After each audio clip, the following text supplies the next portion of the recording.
Sometimes we think we have to handle everything on our own, that asking for help is a sign of weakness. But have you ever thought that this stubbornness could actually be the biggest roadblock to your dreams? Today's story is about a young man named David who tried to do everything alone to achieve his dreams.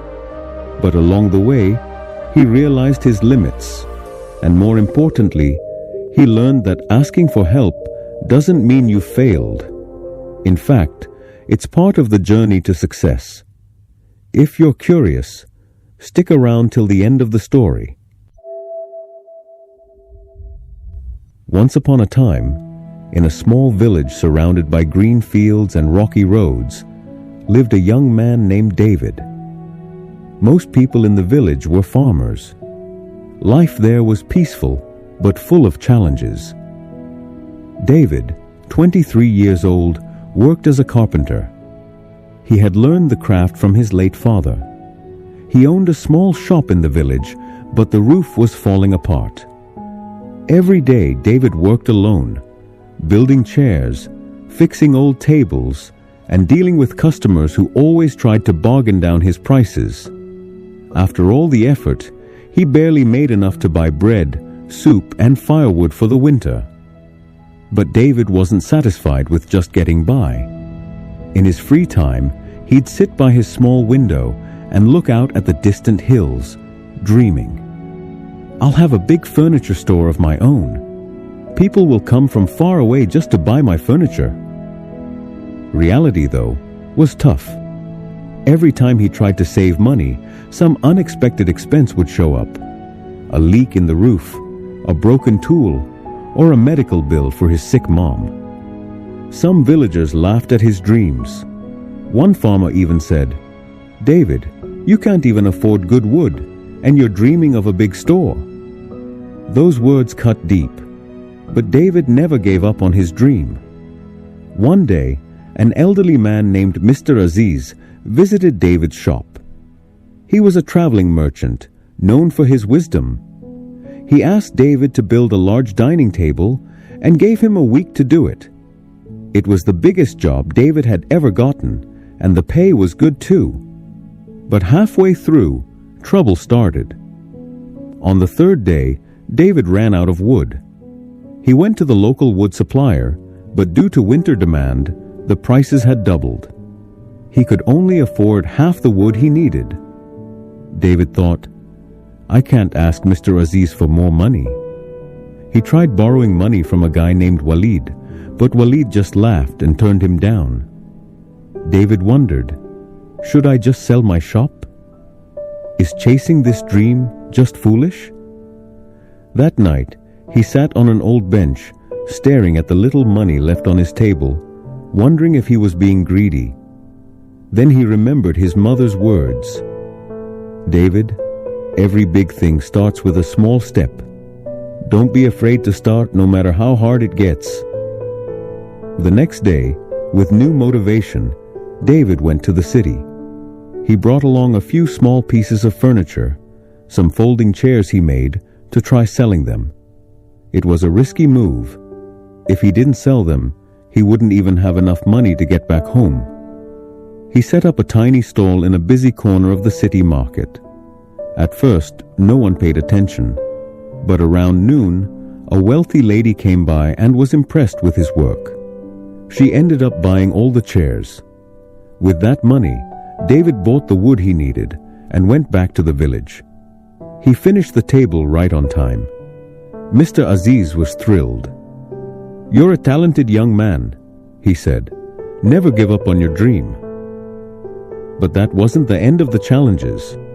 A few weeks later, word spread about David's craftsmanship. Orders started pouring in from nearby towns and villages. Then came a huge opportunity.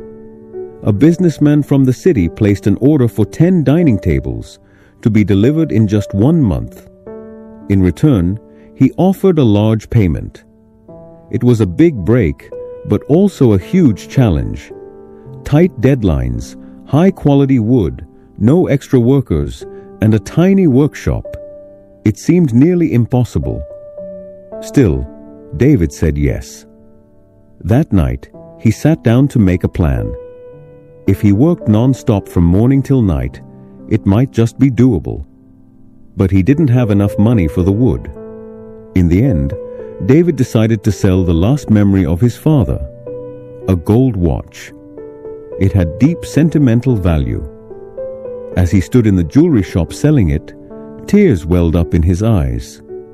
But he knew it was just one more step, and sometimes you have to take risks to achieve something big. With the money, he bought the best wood and worked day and night. He often skipped meals and barely slept. His hands were cracked, his head ached, but he didn't stop. Villagers said, "David, take a break. You'll get sick." But he didn't listen. In the final week, one of the tables kept breaking because of a flaw in the wood. That's when his mom walked into the shop and saw David sitting with his head down. She said softly, "Son, take a rest. Life isn't just about chasing dreams. You have to take care of yourself too." Through tears, David replied, "I just want to prove that I can do this. Don't worry, Mom. We're going to come out of this poverty soon." She placed a hand on his shoulder and said, "You've already proven a lot. Your hard work, your patience. But remember, if your health breaks down, all this success will mean nothing." David sat in silence. Then he said quietly, "You're right, Mom. But I have to finish this job. If I do, it'll bring me so much closer to my dream. People will recognize me, and I'll earn a great reputation." She smiled and said, "I know how much your dream means to you. But let me tell you something. If you try to carry all the weight alone, you'll wear yourself out. Life isn't meant to be lived alone.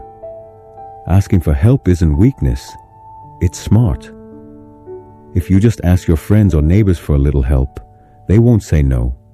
In fact, they'll be proud to stand by you." Those words hit David deep. The next day, for the first time, David asked the villagers for help, and they all came forward. Together, they finished the work. The rich businessman was extremely happy and paid him just like he promised. With that money, David expanded his shop, bought new tools, and even hired a few young men from the village to work with him. But the biggest thing he gained was the lesson that achieving your dream takes more than just hard work. Sometimes it takes asking for help, and that's how you find balance in life. Did you enjoy the story? Let us know in the comments. If you want to hear more inspiring stories like this, don't forget to subscribe. Thanks for watching, and we'll see you in the next one.